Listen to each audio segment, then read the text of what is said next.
A Câmara dos Deputados entrou na parada. Há uma CPI em funcionamento desde a semana passada, a CPI das apostas esportivas. A gente vai conversar agora com o presidente da CPI, o deputado federal Felipe Carreiras, que foi ao estúdio da CNN, vai nos conceder uma entrevista. Tudo bem, deputado? Bom dia, obrigado pela entrevista, viu? Bom dia, Colombo. Bom dia a todos que estão nos assistindo. É um prazer estar aqui falando contigo. Deputado, é claro, a CPI mal começou, mas antes mesmo dela começar, nos contatos que o senhor obteve a partir do momento em que foi designado para ser presidente, já dá para saber qual é a dimensão do buraco em que o futebol foi metido por essa gente ou ainda não? A gente tem uma noção de tudo que está acontecendo. Ontem nós tivemos uma audiência pública ouvindo os representantes do Ministério Público do Goiás, que eu quero inclusive aproveitar a oportunidade e parabenizar ao promotor Fernando, ao procurador-geral do Ministério Público de Goiás, o senhor Ciro, e também parabenizar pela coragem do Hugo Bravo, presidente do Vila Nova, porque foi a partir da denúncia feita por ele, protocolada no Ministério Público de Goiás, que tudo isso veio à tona.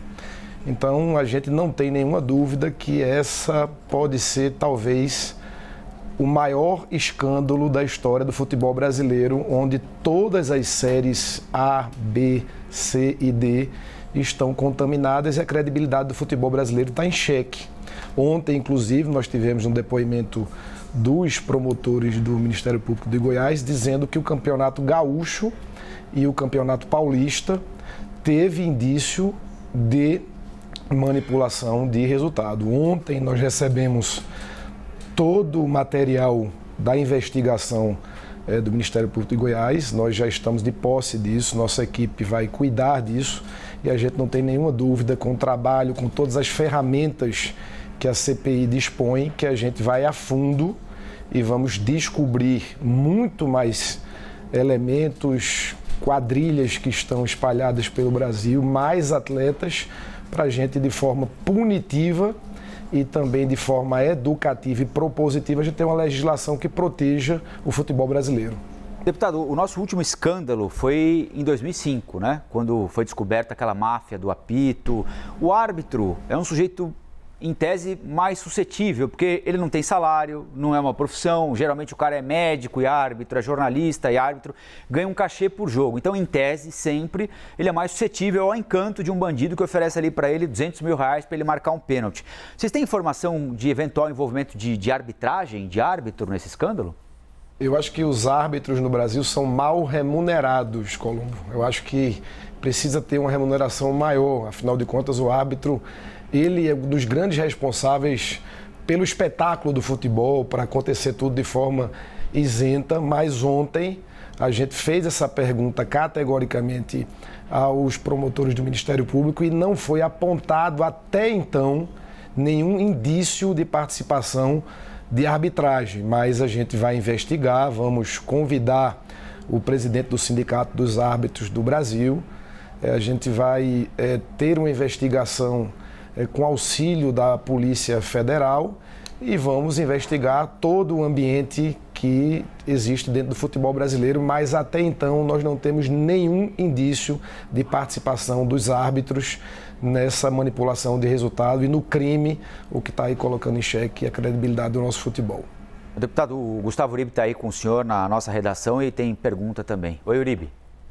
Deputado, muito obrigado pela entrevista. Já foram apresentados vários requerimentos de convocação, inclusive de dirigentes de clubes como o Flamengo, como, por exemplo, o Vasco, como o Fluminense. Qual será o critério adotado pelo senhor para a convocação de dirigentes? Apenas quando houver investigação ou eles podem ser convocados sem indícios? Muito bem, Uribe. No nosso plano de trabalho, que já foi aprovado pela Comissão Parlamentar de Inquérito há cerca de 15 dias, nós, no primeiro momento, vamos ouvir todos onde já há indício apontado pelo Ministério Público de Goiás. Ou seja, a gente vai ouvir os atletas indiciados, punidos, afastados e os clubes onde esses atletas estavam participando.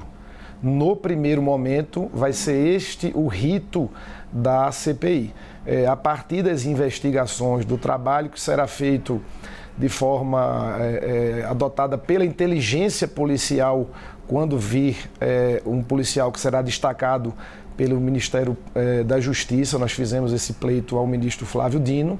A partir daí, nós poderemos, a partir de indícios, chamar outros presidentes de clubes e outros atletas. Deputado, futebol é um negócio que mexe com a paixão de todo mundo, inclusive a de vocês, deputados, né?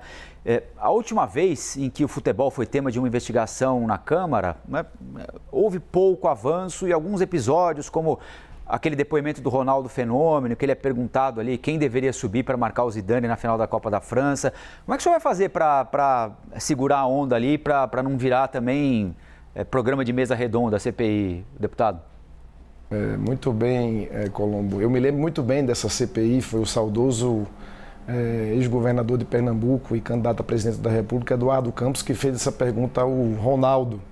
A gente vai ter muito cuidado, muito zelo, muito equilíbrio, para não estar fazendo espetáculo, chamando o jogador que não tem nenhum tipo de indício. Por exemplo, existiu um colega parlamentar que queria ouvir o Gabriel Menino do Palmeiras. A gente não permitiu, porque não tem nenhum tipo de indício. A gente não vai se basear por nenhum tipo de boato. A gente não vai chamar qualquer empresa de bet, a gente vai chamar associação. Ou seja, a CPI ela vai procurar dar luz, ela vai investigar, não tenho dúvida nenhuma que vai vir muito mais coisa à tona, quadrilhas que estão colocando células dentro dos clubes, ou seja, plantando em atletas a questão da manipulação de resultado. Tem muito mais clube envolvido, na verdade, mais jogadores, atletas envolvidos, mas a gente vai procurar tudo com muito equilíbrio. Vamos entrar na série C e D, porque nessas existe um indício muito maior de manipulação de resultado, porque os salários dos jogadores são muito menores e o poder da sedução desses criminosos é muito maior. A gente não vai querer apenas pegar atletas da Série A, porque vai ter mais visibilidade. A gente vai a fundo, porque é muito grande o indício aí de manipulação de resultado nas séries C e na série D. Eu já ouvia esse relato na legislatura passada.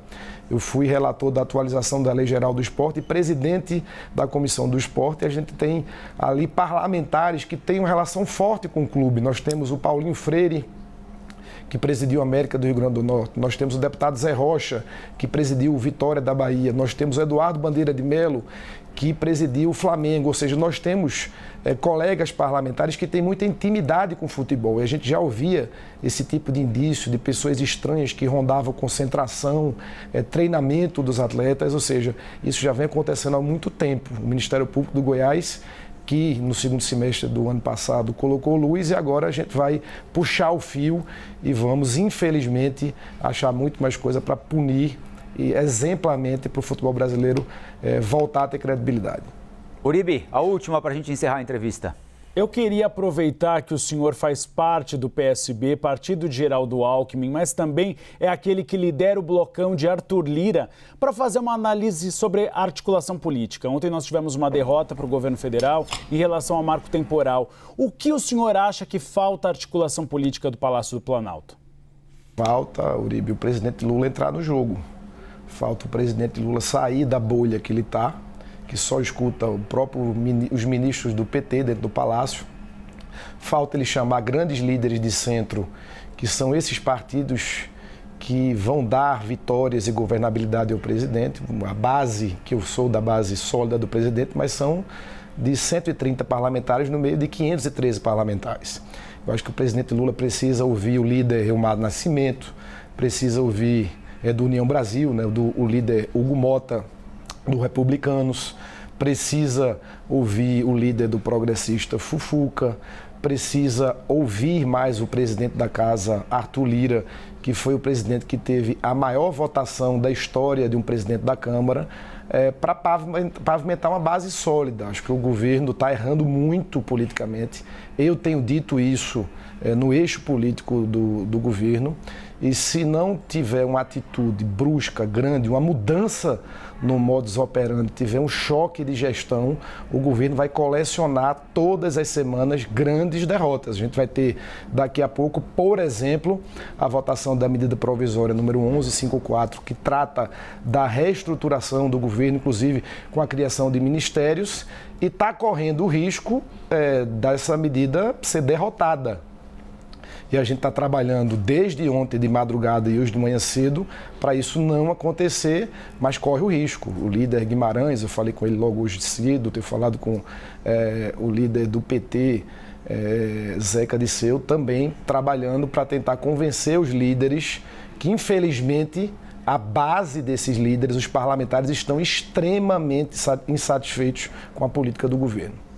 Bom, a gente conversou aqui com o relator da CPI das apostas esportivas, o deputado federal Felipe Carreiras. Deputado, bom trabalho para o senhor, obrigado pela entrevista e até a próxima.